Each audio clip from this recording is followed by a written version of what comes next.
తొలకరి ప్రారంభమయ్యేటటువంటి సమయంలో ఆకాశంలో వచ్చేటటువంటి మెరుపు సౌదామిని అంటాం. ఆ సౌదామిని, ఆ మెరుపు మొట్టమొదట వస్తుంది, కంటిని ఆకర్షిస్తుంది. మెరుపుకుండేటటువంటి లక్షణం ఏమిటి అంటే, అది ఎక్కడ ఉండనివ్వండి, తళుక్కుమని మెరిస్తే కంటికి ఆ మెరుపు తగిలి ఒక్కసారి అందరూ దాని వంక చూస్తారు. లక్ష్మీదేవి వంక చూడడం కూడా అలాగే ఉంటుంది. లోకమంతా ఆమె కటాక్షం కోసం చూస్తారు. అందుకే తొలకారు మెరుగు కైవడి తలతలమని మేమి మెరయ ధగధగమనుచున్. ఆ తల్లి చూపుల కలుమున నీనుచు.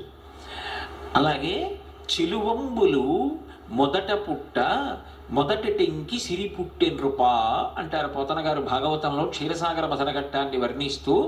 తలతలమని మేని మెరయ ధగధగమనుచున్ అంతా కూడా కాంతులే చెప్తారు. దీంట్లో మీరు బాగా గమనించవలసిన విషయం ఏమిటంటే, లక్ష్మీదేవి యొక్క వైభవాన్ని ఎక్కడ చెప్పినా సరే మెరుపు తీగతో చెప్తారు. ఎందుకని మెరుపు తీగతో చెప్తారు అంటే, అన్నిటిలోకి తొందరగా కంటిని ఆకర్షించేది ఏది అంటే మెరుపు. చీకటిగా ఉందనుకోండి, చీకట్లో సౌదామిని విద్యుల్లత ఒక మెరుపు మెరిసిందనుకోండి మబ్బు మీద, ఆ మెరుపు మెరవగానే